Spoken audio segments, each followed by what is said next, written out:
Hello and welcome into the newest edition of Pat's Latest. I'm your host, Mike Gambardella. Thanks for joining us today. And be sure to go on and subscribe, like, comment, and tell us what you want to see us talk about in future episodes of Pat's Latest. But as we get into it, a lot of news coming out from New England.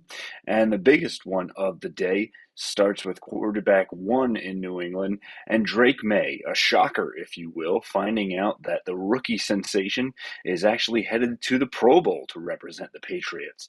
A little surprising when you consider that Drake Maye did not start to begin the year, that the Patriots only had 4 victories. But as we look at it, things start to get a little bit more clear. Obviously, Josh Allen, Lamar Jackson, Joe Burrow, the representatives for the AFC.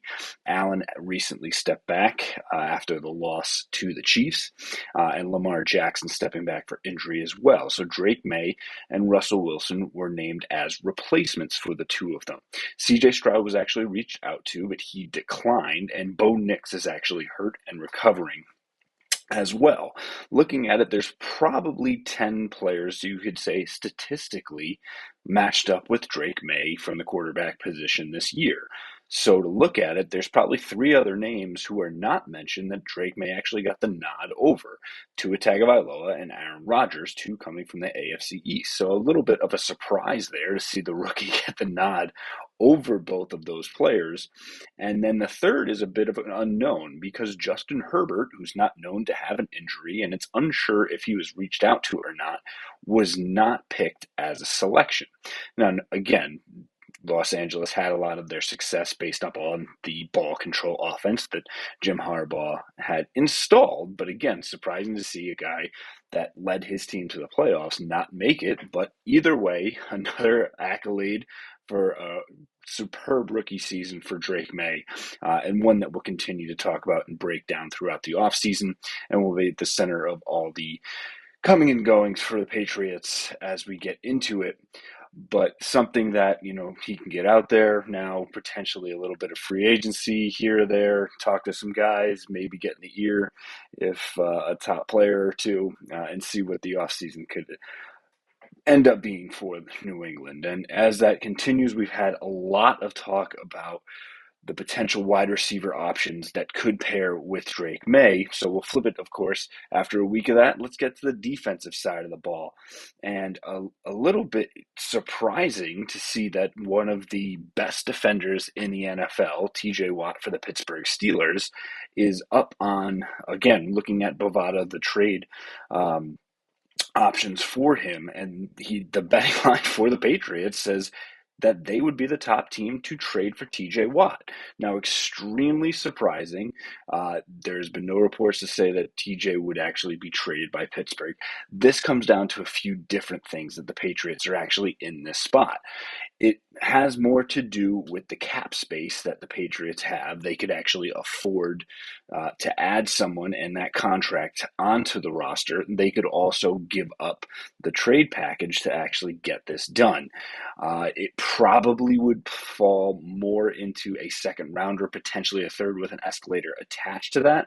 And this also speaks to the need-based factor that the Patriots clearly have a glaring hole at pass rush. They have not had that in the past few years. They've had some standouts come along. Josh Uche had a great year. Matthew Judon also did. Both have now moved on via trade. Judon to Atlanta and actually bringing back that third-round pick that they'll be able to use this year, and Josh Uche to the Kansas City Chiefs. And actually, believe it or not, should the Chiefs actually pull off the three-peat, not only would Uche, but Tyquan Thornton would actually end up getting a Super Bowl ring this year. But quickly back to the defensive side of the ball and looking at that edge performance, the Patriots clearly have a need there. That's why they will be attached to Abdul Carter through a lot of mock drafts and through draft season, and he will probably be in that top 5 pick this year. So again, a true need for the Patriots. Good to see that they're involved again with these top names that are coming across. Good always to be the betting favorite on that side. Don't get your hopes up up too much, but hey, there are crazier things that have happened. And again, as teams start to crunch their salary cap numbers and see, especially with players as they begin to age, can they be replaced? We've seen it in New England time and time again. Just because you're the star player, whether you're Laura Malloy, whether you're Richard Seymour, you're always replaceable. So should that actually benefit the Patriots on the other side? Nothing wrong with that.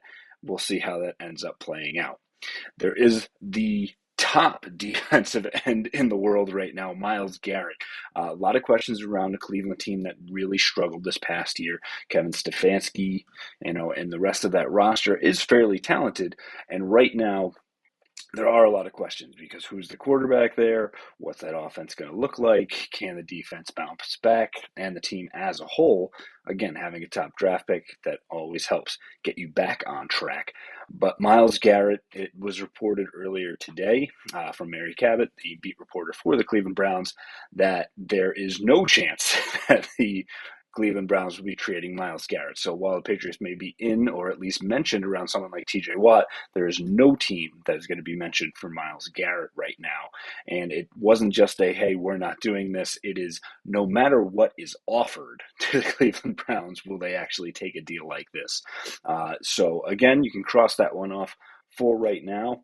But again, the Patriots have question marks on a lot of different positions right now. It's not just the offense, as we talked about, with the skill position and the offensive line in front of Drake Maye, but on the defensive side of the ball. And that's going to be a big question as they kind of switch schemes here a little bit as well. As Mike Vrabel puts his stamp on this, as Terrell Williams, the defensive coordinator, comes in and does that as well. There's going to be a lot of moving parts with this. You know that Christian Gonzalez is going to lock down one side of the field at that cornerback position. But there's a lot of questions, whether it's injuries and guys like Juwan Bentley coming back, and do they step in and get back to that thumper role at linebacker? Williams' defense actually relied previously on a lot of faster, smaller linebackers, which is not necessarily what the Patriots have in Tavai, Bentley, and others. So could there be a changing regard and moving in a lot of different positions and a lot of different free agency ads? There's a lot that could change for this defense in a short amount of time, and that's at the linebacker position up front as well as the secondary. And to say with those safeties, and whether Kyle Duggar, Jabril Peppers, Marte Mapu, there's a lot of guys that could see a lot of different positional changes, as well as a lot of different positions, players, names. Anything can go at this point, and as things start to become more clear, players will start to settle in on where they want to be. And that also gets back into two names that have been synonymous with the Patriots for the better part of 15, 20 plus years, mostly those last names. But the first names here, as well as Brian Belichick and Dante Hightower, have been let go from the Patriots staff. Mike Vrabel making the difficult decision to move on from both of those coaches. Brian Belichick, who's been with the organization since 2016 and actually has been the safeties coach for the past 6 years, goes right back to the point now about Williams and what his defense will look like in that coordinator role.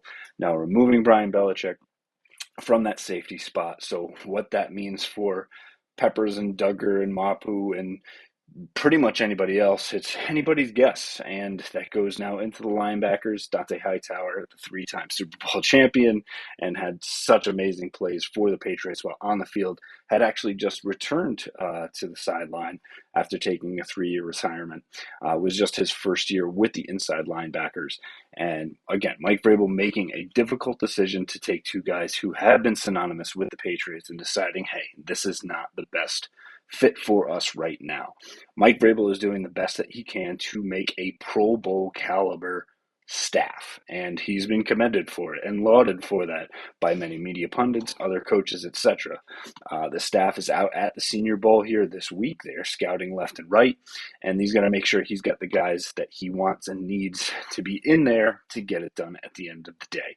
So some tough decisions being made by Mike Vrabel, but hey, at the end of the day, they're adding a lot of different pieces to the puzzle, and with a lot of different holes to fill, this is the way that things have to be. And after going 4-13 last year, you can't fault them on wanting to change things up. There were the spots that they will have retained and want to continue to make forward, but Mike Vrabel was always going to put his stamp on this staff. So again, a big thank you to Brian Belichick for everything he's done on the coaching side of the ball for so long. Dr. Hightower for his service last season and everything he did, especially in those 3 Super Bowl championships. Again, the media cycle continues to move, the news continues to gather, and we'll have it all for you here on Pat's Latest. Again, make sure to subscribe, like, and comment, and fight on, Foxborough.